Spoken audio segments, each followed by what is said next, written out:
नमस्कार, Krishna career institute पर आपका हार्दिक स्वागत है। आरआरबी, एलपी और टेक्नीशियन के लिए 25 क्वेश्चन की वीडियो अब आपको रोज़ मिलेगी और साथ साथ इस वीडियो का पीडीएफ भी आपको मिल जाएगा। तो वीडियो और का पीडीएफ प्राप्त करने के लिए आपको हमारे Telegram channel Krishna career institute और हमारे फेसबुक का पेज कृष्णा करियर इंस्टीट्यूट तथा व्हाट्सएप पर भी मिल जाएगा। तो आप चाहे हमारे टेलीग्राम चैनल को ज्वाइन कर लीजिए, चाहे फेसबुक पेज को ज्वाइन कर लीजिए और चाहे व्हाट्सएप ग्रुप को ज्वाइन कर लीजिए। तो तीनों जगह इस वीडियो का पीडीएफ जो है उपलब्ध रहेगा और ऐसे ही पीडीएफ अब आपको रोज़ रेगुलरली डेली मिलेंगे इन प्लेटफॉर्म पर।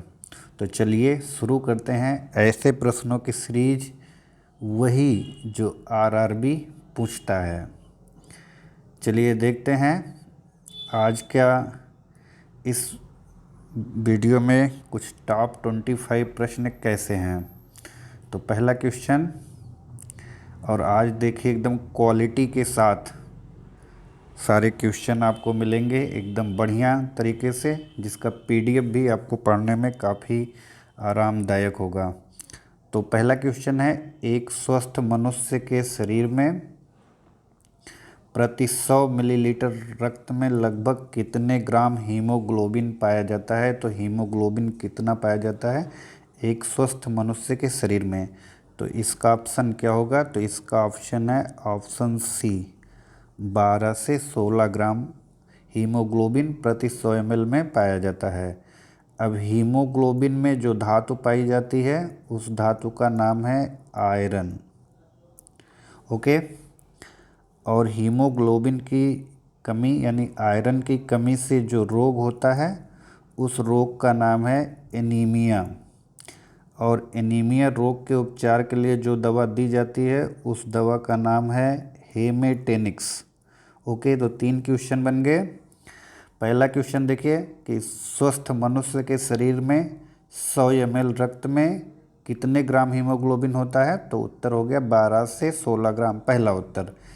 हीमोग्लोबिन में कौन सी धातु पाई जाती है।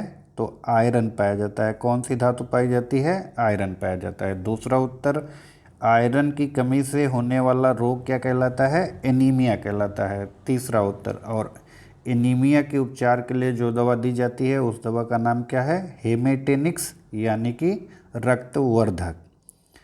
चलिए दूसरा क्वेश्चन देखते हैं। दूसरा क्वेश्चन है, सबसे छोटा जीवाणु बैक्टीरिया की लंबाई कितनी होती है। सबसे छोटे जीवाणु बैक्टीरिया की लंबाई कितनी होती है।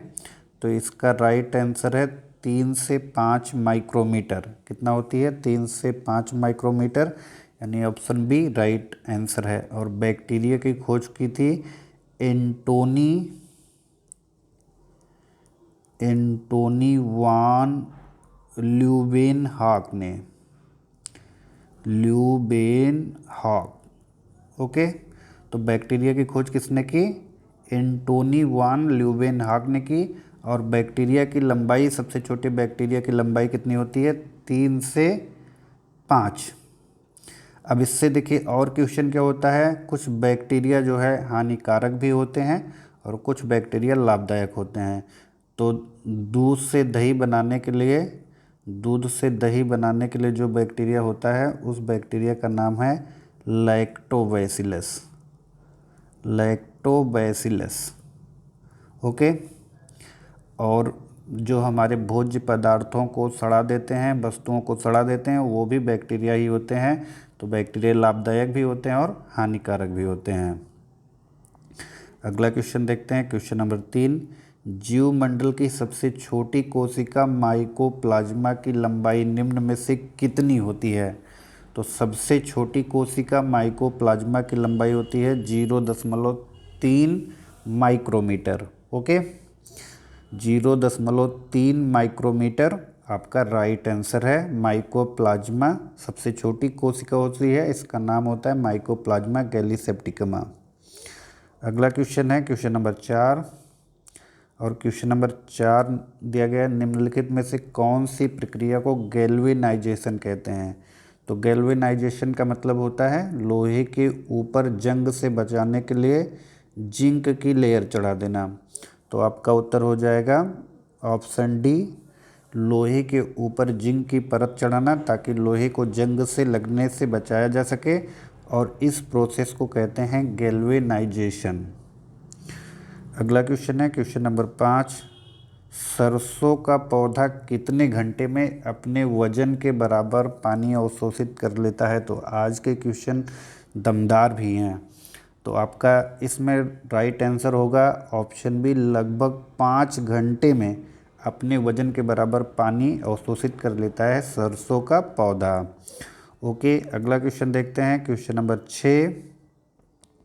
क्वेश्चन नंबर 6 है, निम्नलिखित में पृथ्वी को निम्न में से कौन सी परत सूर्य की अल्ट्रावायलेट किरणों से बचाती है। तो इसका राइट आंसर है ओजोन परत।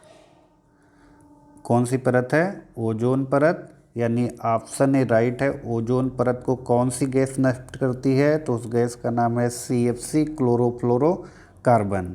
ओके, अगला क्वेश्चन है क्वेश्चन नंबर 7, माचिस की तीली पर निम्न में से किसका मसाला यूज किया जाता है। ओके, तो आपका राइट आंसर हो जाएगा फास्फोरस का, क्योंकि फास्फोरस ज्वलनशील होता है। ओके, फास्फोरस राइट आंसर हो जाएगा। कैल्शियम जो होता है हमारे हड्डियों का आवश्यक पार्ट होता है।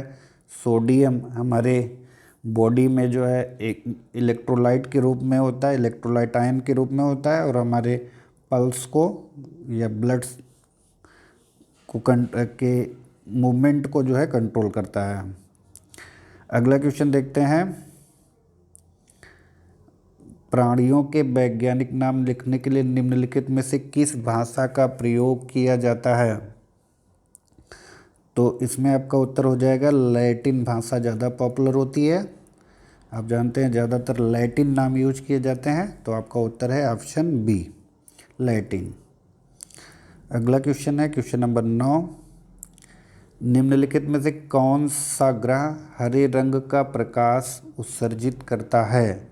कौन सा ग्रह हरे रंग का प्रकाश उत्सर्जित करता है। तो ऑप्शन बी राइट आंसर है, वरुण जो है हरे रंग का प्रकाश उत्सर्जित करता है। ग्रह के ऊपर एक वीडियो ऑलरेडी हमने बताई है, और ये आपको आई बटन में मिल जाएगा इसका लिंक। ओके, चलिए अगला क्वेश्चन है, विकसित होने पर रीढ़ की कुल हड्डियों की संख्या निम्न में से कितनी होती है। विकसित होने पर रीढ़ की कुल हड्डियों की संख्या कितनी हो जाती है। ओके, तो इसका भी राइट आंसर है 26। कितना होता है? 26।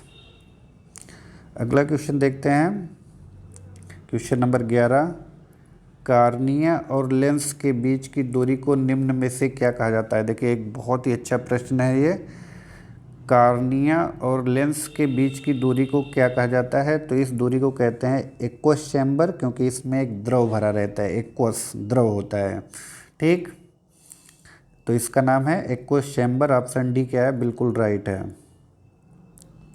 क्वेश्चन नंबर 11, रुधिर को थक्का बनाने के लिए निम्न में से कौन सी कोशिका सहायक होती है। ये भी बहुत ही इंपॉर्टेंट प्रश्न है, अक्सर एग्जाम में आ जाता है। क्वेश्चन नंबर 12, रुधिर को थक्का बनाने में निम्न में से कौन सी कोशिका सहायक होती है। तो 12 के लिए है ऑप्शन सी, प्लेटलेट्स। ओके, रक्त का थक्का बनाने के लिए रक्त के आपको आप देखेंगे रक्त में जो कोशिकाएं होती हैं वो RBC, WBC और प्लेटलेट्स होते हैं। तो प्लेटलेट्स जो होते हैं वो रक्त का थक्का बनाने के लिए मददगार होते हैं। अगला क्वेश्चन है, उच्च रक्तचाप मानव शरीर के कौन कौन से अंगों को प्रभावित करता है। ऑप्शन ए मस्तिष्क है, ऑप्शन बी वृक्क है, ऑप्शन सी उपयुक्त दोनों है, और ऑप्शन डी इनमें से कोई नहीं। तो आपका उत्तर होगा ऑप्शन सी, उपयुक्त दोनों। यानी जो उच्च रक्तचाप है, हाई ब्लड प्रेशर, ये मस्तिष्क और वृक्क यानी किडनी दोनों को प्रभावित करता है। अगला क्वेश्चन है, रक्त का थक्का बनाने या स्कंदन में किस प्रोटीन की आवश्यकता होती है? तो उस प्रोटीन का नाम है फाइब्रिनोजेन। ओके, फाइब्रिनोजेन ही वो प्रोटीन होती है जो प्लेटलेट्स के साथ क्रिया करके रक्त का थक्का बना देती है। अगला क्वेश्चन है question number 15, green house effect के लिए निम्न में से कौन सी गैस प्रभावी होती है? तो ग्रीन हाउस के लिए कौन सी गैस प्रभावी होती है? तो आपका राइट आंसर हो जाएगा कार्बन डाइऑक्साइड। क्या हो जाएगा? कार्बन डाइऑक्साइड, जो वायुमंडल के तापमान को बढ़ाने के लिए उत्तरदायी होती है। वायुमंडल के तापमान में वृद्धि को ही हम क्या कहते हैं? ग्रीन हाउस प्रभाव कहते हैं। अगला है, पसीने में निम्न में से कौन कौन से पदार्थ होते हैं? बहुत ही इम्पोर्टेंट क्वेश्चन होता है। अब इसमें देखिए क्या होगा, इसका राइट आंसर क्या होगा? पसीने में कौन कौन से पदार्थ होते हैं? तो इस क्वेश्चन का राइट आंसर हो जाएगा ऑप्शन डी। यूरिया भी होता है, नमक भी होता है और लैक्टिक अम्ल भी होता है। तीनों चीज़ें होती हैं पसीने में। तो ऑप्शन डी क्या है? राइट आंसर है। अगला क्वेश्चन है, शरीर के प्रतिरक्षा तंत्र में निम्न में से किस प्रोटीन का उपयोग होता है? शरीर के प्रतिरक्षा तंत्र में निम्न में से किस प्रोटीन का उपयोग होता है? तो उस प्रोटीन का नाम है ग्लोबुलिन प्रोटीन। हमारे इम्यून सिस्टम को मजबूत करने के लिए, इम्यूनिटी को मेंटेन करने के लिए जो प्रोटीन ज़रूरी है उसका नाम है ग्लोबुलिन, यानी कि ऑप्शन बी क्या है? राइट आंसर है।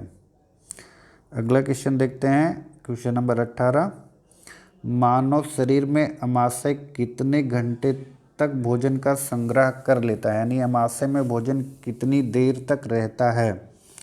तो ऑप्शन इसका राइट आंसर है 4 से 5 घंटे तक। ओके, कितनी देर तक? 4 से 5 घंटे तक वो संग्रहण कर सकता है। ओके, उसके बाद भोजन धीरे धीरे सरकता हुआ छोटी आंत में डाइजेस्ट होता है, बड़ी आंत में पहुंचता है और फिर वहाँ से मलाशय में पहुंच जाता है। अगला क्वेश्चन है, प्लाज्मा में उपस्थित मुख्य प्रोटीन निम्न में से कौन सी है? तो हमारे रक्त के प्लाज्मा में कौन सी प्रोटीन है? इसका राइट आंसर है एल्बुमिन, ग्लोबुलिन और फाइब्रिनोजेन तीनों पाई जाती हैं। तो आपका राइट आंसर हो जाएगा ऑप्शन डी।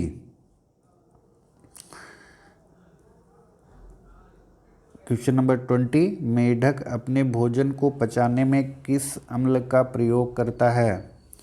तो ये Cl का यूज करता है मेढक अपने भोजन को पचाने के लिए। और हमारे अमाशय में भी Cl अम्ल होता है जो पेप्सिन को एक्टिवेट करता है।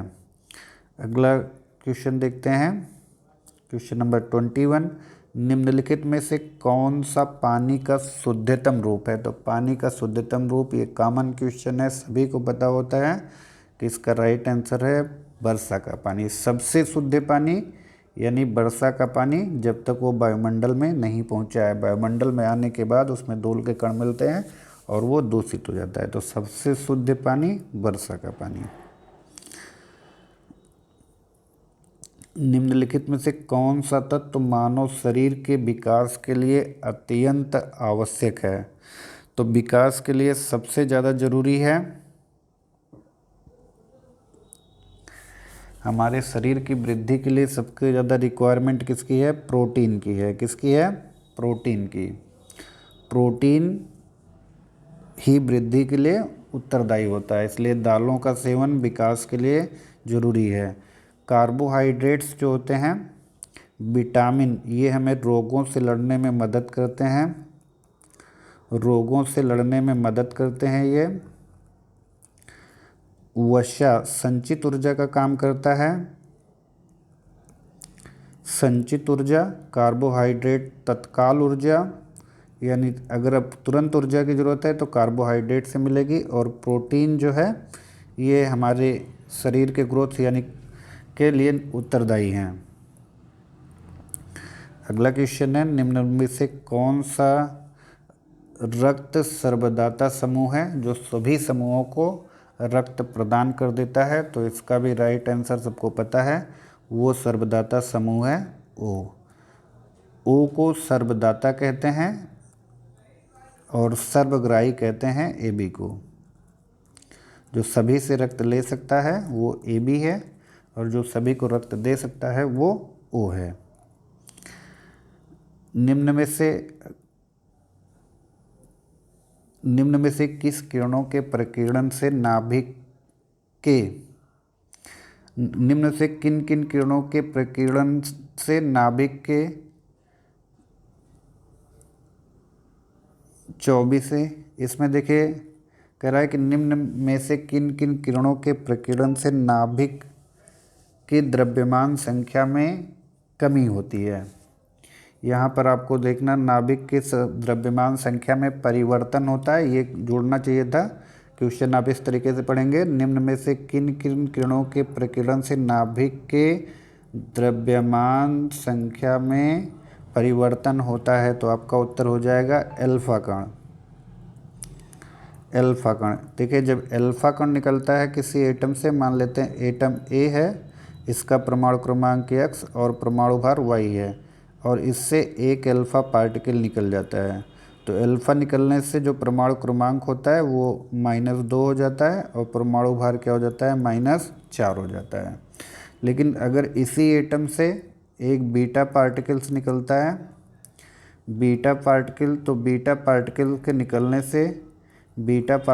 निकलने से परमाणु क्रमांक 1 बढ़ जाता है और परमाणु भार अपरिवर्तित रहता है। तो आपका उत्तर क्वेश्चन ये बनना चाहिए था कि किसके प्रकीर्णन से नाभिक के द्रव्यमान संख्या में परिवर्तन होता है, तो आपका उत्तर बन जाता ऑप्शन A। अगला क्वेश्चन देखते हैं, एक सामान्य मनुष्य के अग्न्याशय में लगभग कितने लैंगरहंस द्वीप होते हैं? तो लैंगरहंस द्वीप में आप जानते हैं जो कोशिकाएं होती हैं वो 2 हार्मोन्स निकालती हैं और इन हार्मोन्स के नाम होते हैं इंसुलिन और ग्लूकेगॉन। इंसुलिन और ग्लूकेगॉन, इंसुलिन क्या करता है, हमारी बॉडी में ग्लूकोज लेवल को डाउन रखता है, उसको बढ़ने नहीं देता, और ग्लूकेगॉन जब ग्लूकोज लेवल कम हो जाता है तो फिर उसको बढ़ाने में मदद करता है। और ये दोनों निकलते हैं अग्न्याशय के लैंगरहंस द्वीप से। तो इनका राइट आंसर क्या हो जाएगा, लगभग 10 से 20 लाख। ऑप्शन डी क्या है, बिल्कुल राइट है। तो आज के ये 25 क्वेश्चन आपको कैसे लगे ज़रूर हमें कमेंट करके बताइएगा। रेलवे लोको पायलट की तैयारी के लिए आप हमसे जुड़ सकते हैं, आप हमें व्हाट्सएप भी कर सकते हैं। हमारा नंबर है 9696962019। आप हमें टेलीग्राम पर भी सर्च कर सकते हैं, कृष्णा कैरियर इंस्टीट्यूट। ओके, आप हमें फेसबुक, हमारा पेज है, फेसबुक पेज पर भी आप कृष्णा कैरियर इंस्टीट्यूट सर्च कर सकते हैं। यूट्यूब चैनल आप हमारा सब्सक्राइब कर सकते हैं, जहां आपको सुविधा हो वहां हमसे जुड़िए और रोज़ PDF प्राप्त करिए। ALP और लोको पायलट के लिए हम आपकी तैयारी को पूरी तरीके से एकदम धार देंगे। जय हिंद।